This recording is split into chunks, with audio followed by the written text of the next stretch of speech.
Welcome back, ghosts, ghouls, and things that go bump in the night. Have any of you guys ever gotten the urge to explore an abandoned place? Maybe a factory, maybe that old barn that's sitting on your neighbor's property that never looked quite right. I know I have. And that's what today's story is all about. So, why don't you take a seat, relax, and listen in to urban exploration. It was the summer of 2017. I was a junior in high school. I had multiple groups of friends that I would float around in. With one group, which was 3 females and another guy, that were particularly into urban exploration and photographing the places they would visit. I expressed some interest in accompanying them on their next adventure, and they suggested the abandoned factory in our town. Once the lifeline of our small to medium town, the factory suffered multiple fires until it was eventually abandoned, left as a 20-story eyesore, but unable to be destroyed due to the amount of asbestos that would be released into the air. The building attracted flocks of adventurous students and urban explorers from all over, and obviously, with no maintenance and all the structural damages from the fires, there were some pretty serious injuries on the property. The city ended up hiring a private security company to keep out the explorers, but the premises were so big it was hard for the guards to spot small groups of people scurrying into the factory and disappearing into the darkness. My group was fairly experienced and knew a route to avoid the patrols effectively. We embarked on our adventure a little after midnight and parked about half a mile from the factory and snuck in through a hole in the fence, cut by past explorers. We followed a ditch, well, more of like a trench, through a big open field that led to the factory. We narrowly missed multiple spotlights scanning the field, having to crouch to hide our silhouettes completely in the shallow ditch. We finally made it to the building, and made our entry through a section of wall that had collapsed. Every little piece of rubble that was disturbed by us would send out clouds of asbestos-laced dust, and I seemed to be the only one that cared, so I kept that thought to myself and tried to enjoy the experience. We had red-tinted flashlights that were supposed to be harder to see from far away, that we used to illuminate our path as we wandered deeper and deeper into the concrete jungle. Abandoned machinery, graffiti, and rubble littered the ground, and my friends were quick to begin taking photos of their surroundings. They seemed very familiar with the area and started splitting up unintentionally. I personally took care to be near at least one other person that could lead me out if we had to run. We got pretty split up at one point, just myself and one of the girls, let's call her Mary, on one of the higher floors. We climbed out of a broken window onto a flat piece, not quite at the top, but very high off the ground, at least 18 stories. She pulled out a can of spray paint and let me tag my initials onto a wall, and we took turns doing a small photo shoot of each other. We also became aware of other groups present around that time, as we saw flashlights with white lights through the windows of our high vantage point. That's what ended up giving us away as we heard a security truck come up the road, and they started shining powerful spotlights through the windows. The relative peace was broken by dozens of shuffling feet on the dusty concrete floors, as multiple groups scrambled to make their escape. Mary and I had a chuckle as we listened to the panicked footsteps below us, and commented how weird it was. There were so many people inside, and we didn't even notice.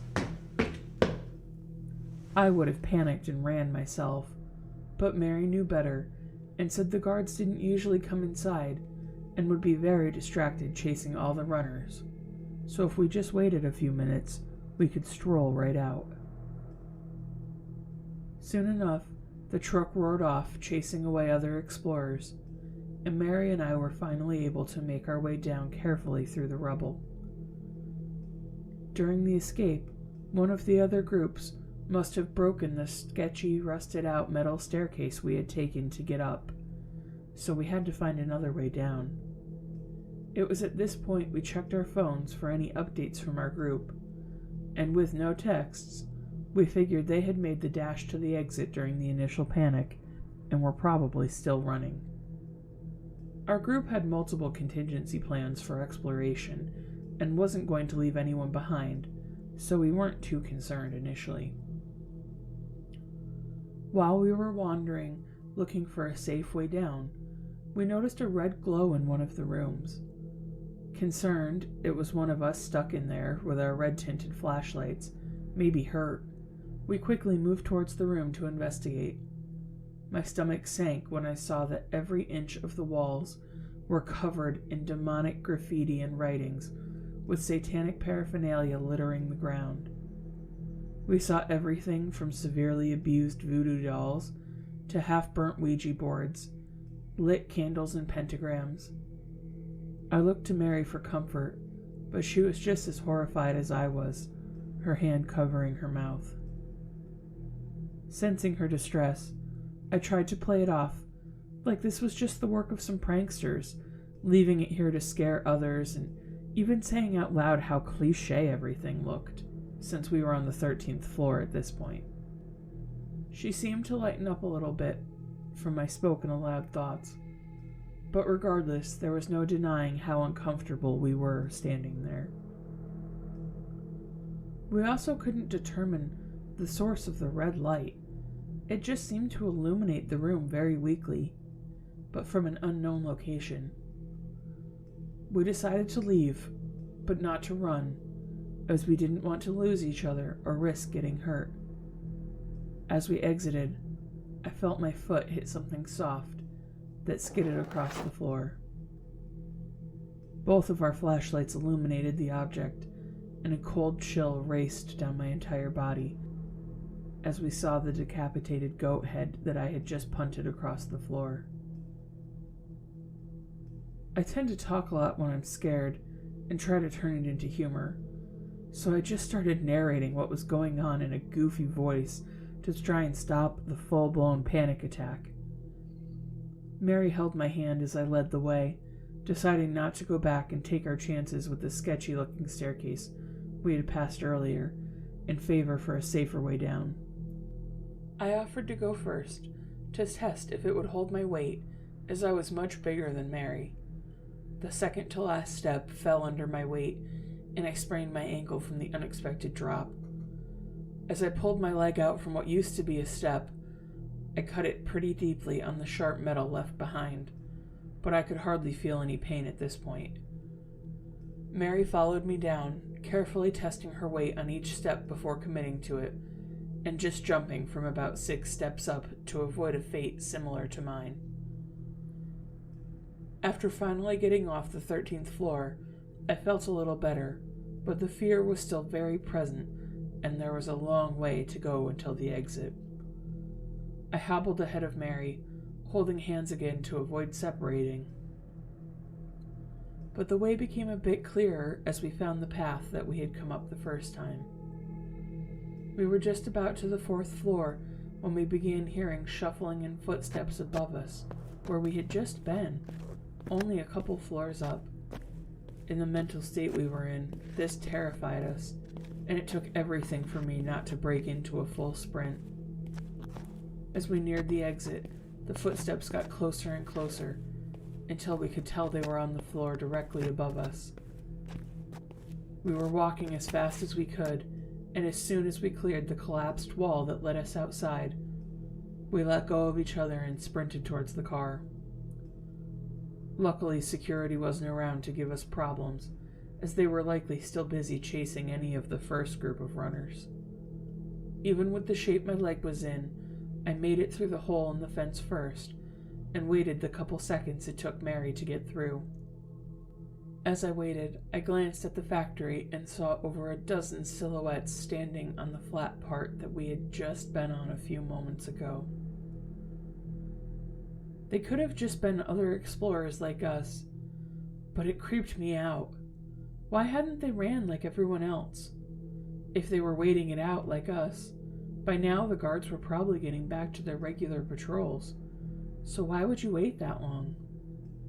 Mary ducked through the hole and looked at me, following my gaze to the shadows on the roof and becoming visibly perturbed.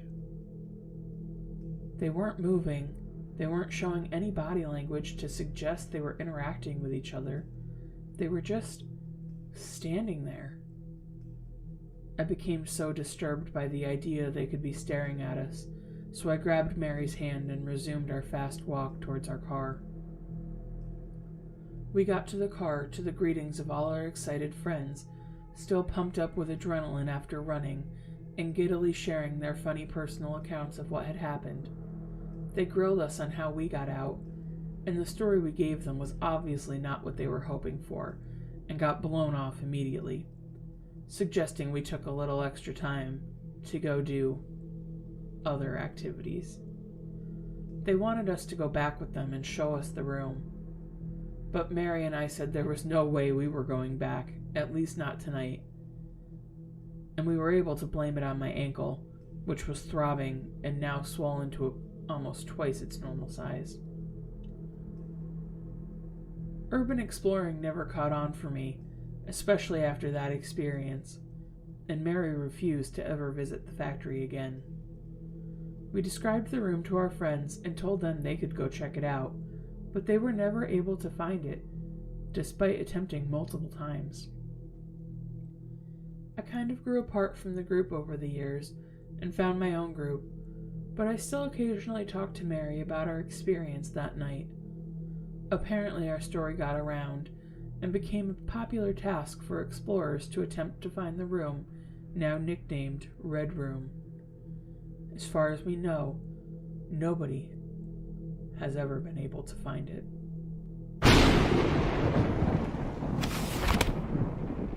And that, listeners, was the story of urban exploration. Have any of you guys ever tried urban exploration? Have you ever looked for the Red Room or found a room like it in your travels? If so, let me know about it. You can find us online at Haunted Horrorstorian Podcast, or you can send me an email at hauntedhorrorstorian@gmail.com. That, dear listeners, is all we have for this week. So, until next time, stay spooky, and remember, sometimes it's more than just a story.